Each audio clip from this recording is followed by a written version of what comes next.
वतन पर जा फिदा करना, प्रभु हमको सिखा देना। दया कर दान भक्ति का हमें परमात्मा देना। दया करना हमारी आत्मा में शुद्धता देना। सुप्रभात। आज का सुविचार। प्रसन्नता ऐसा स्टेशन नहीं है जहां आप पहुंचते हैं, यह तो यात्रा की एक शैली है। Happiness is not a station you arrive at but a manner of travelling. अर्थात खुश रहना न रहना आपके हाथ में है। आपको जो मंजिल का रास्ता है उसको आपको खुशी खुशी तय करना है। धन्यवाद। गुड मॉर्निंग बच्चों, मैं लेकर आया हूँ टुडेज वर्ड। आज का हमारा शब्द है ACADEMIC।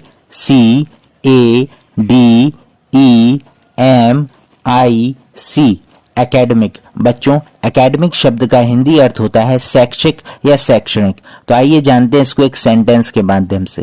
The academic year commences at the beginning of April. अर्थात शैक्षणिक सत्र अप्रैल की शुरुआत से शुरू होता है। धन्यवाद। सुप्रभात। अब बारी है आज की पहेली की। इस फल की अजब है बात, नीचे फल ऊपर घास। बच्चों, सोच के बताओ ऐसा कौन सा फल है जिसमें से ऊपर घास निकली हुई होती है? हाँ, बिल्कुल सही जवाब, अनानास। धन्यवाद। नमस्कार प्यारे बच्चों, आज के इतिहास में है कुछ रोचक जानकारियां और तथ्य जो आपके ज्ञान को बढ़ा देगा। तो चलिए बढ़ते हैं आज के इतिहास की तरफ। बच्चों, आज ही के दिन सन 1639 में दिल्ली में लाल किले की नींव रखी गई थी। बच्चों, इस इमारत का रंग लाल होने के कारण इसको लाल किला कहा जाता है। यद्यपि यह किला काफी पुराना है और इस किले को 5वें मुगल शासक शाहजहां ने अपनी राजधानी के रूप में चुना था। बच्चों, आपको आगे यह बता दें कि आज ही के दिन 1848 में सुप्रसिद्ध चित्रकार राजा रवि वर्मा जी का जन्म हुआ था। यह है उनकी कुछ चित्रकारी। इसी के साथ नमस्कार, आपका दिन शुभ हो। गुड मॉर्निंग बच्चों, आज के विशेष में हम आपको बताएंगे दिल्ली की ऐतिहासिक इमारत लाल किले के विषय में। लाल किला दिल्ली के ऐतिहासिक किलेबंद पुराने दिल्ली के इलाके में स्थित है। यह लाल बलुआ पत्थर से निर्मित है। इस किले को 5वें मुगल बादशाह शाहजहां ने बनवाया था। इस किले को लाल किला इसकी दीवारों के लाल रंग के कारण कहा जाता है। इस ऐतिहासिक किले को वर्ष 2007 में यूनेस्को द्वारा एक विश्व धरोहर स्थल घोषित किया गया था। हर साल स्वतंत्रता दिवस के अवसर पर भारत के प्रधानमंत्री लाल किले पर झंडा फहराते हैं और देश को संबोधित करते हैं। धन्यवाद। आपका दिन शुभ हो।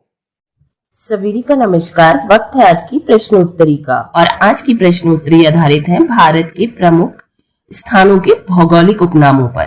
किसी प्रमुख भौगोलिक कारणवश जब किसी स्थान को अपने असली नाम के अलावा किसी और नाम से पुकारा जाता है तो उसे उस स्थान का भौगोलिक उपनाम कहते हैं। तो चलिए कुछ शहरों के भौगोलिक उपनामों के बारे में जानते हैं। तो आज का पहला प्रश्न है, पूर्व का स्कॉटलैंड किसे कहा जाता है? इसका उत्तर है मेघालय। प्रश्न नंबर 2, उत्तर भारत का मैनचेस्टर किसे कहते हैं? इसका उत्तर है कानपुर। प्रश्न नंबर 3, मंदिरों और घाटों का शहर किसे कहा जाता है? इसका उत्तर है वाराणसी। और आज का आखिरी प्रश्न, धान की डलिया किस शहर को कहा जाता है? तो इसका उत्तर है छत्तीसगढ़। धन्यवाद। सवेरी का नमस्कार। वक्त है बाल गीत का। मोटे लाला आ गए अपना पेट फुलाकर, जब देखो तुम खाते रहते बर्गर समोसा मजे ले लेकर। खाओ उतना जितनी भूख, छोड़ करके जंक फूड। हरी सब्जी और दालों से सदा रहोगे मस्त और स्वस्थ। धन्यवाद। गुड मॉर्निंग बच्चों, आज मैं आपके लिए लाई हूँ एक नई बाल कहानी। कहानी का शीर्षक है बदलाव। किसी ज़माने में एक राजा था जो प्रजा के हित के लिए कार्य करता था। एक दिन उसने अपने दरबारियों के साथ राज्य का पैदल ही भ्रमण करने का निर्णय लिया। सुबह से देर शाम तक राजा पैदल चला और जनता से मुलाकात की। महल में वापस लौटने पर राजा के पैरों में काफ़ी दर्द होने लगा, क्योंकि राजा को पैदल चलने की आदत नहीं थी। राजा के एक दरबारी ने सुझाव दिया, महाराज, राज्य की सड़कें ठीक नहीं हैं, इनको बदलना पड़ेगा।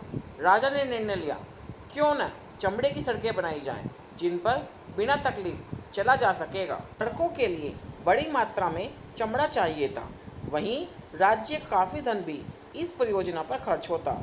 राजा अभी इन सभी खर्चों का हिसाब लगा रहा था कि एक व्यक्ति ने सुझाव दिया, महाराज, सड़कों को बदलने से अच्छा है कि हम स्वयं में क्यों ना बदलाव करें। राजा ने कहा, आपकी बात का मतलब नहीं समझा, कृपया करके विस्तार से बताएं। उस व्यक्ति ने कहा, महाराज, क्यों ना सभी लोग पैरों में चमड़ा पहनकर चलें, इससे सभी आसानी से सड़कों पर चल सकेंगे। राजा को यह आइडिया क्लिक कर गया और फिर पैरों में पहने जाने वाले चमड़े के इन जूतों का रूप ले लिया गया। यह कहानी संदेश देती है कि दुनिया को बदलने की जगह स्वयं में बदलाव करने की आवश्यकता होती है, तो किसी को भी कुछ भी बदलने की ज़रूरत नहीं है। धन्यवाद।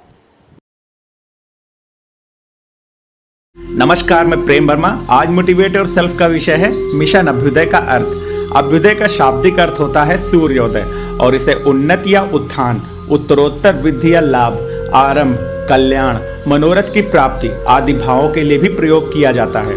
भारतीय इतिहास में अभ्युदय एक ऐतिहासिक साप्ताहिक पत्र है जिसकी शुरुआत पंडित मदन मोहन मालवीय ने की थी। सन 1907 में बसंत पंचमी के दिन हिंदी पत्रकारिता ने नया उदय देखा। यह उदय मालवीय जी के समाचार पत्र अभ्युदय के रूप में हुआ था। यह एक साप्ताहिक पत्र था। मालवीय जी ने अभ्युदय के लिए जो संपादकीय नीति तैयार की थी उसका मूल तत्व था स्वराज। महामना ने अभ्युदय में ग्रामीण लोगों की समस्याओं को महत्वपूर्ण स्थान दिया था, जिसका उदाहरण अभ्युदय के पृष्ठों पर लिखा यह वाक्य था, कृपा कर पढ़ने के बाद अभ्युदय किसी किसान भाई को दे दीजिए।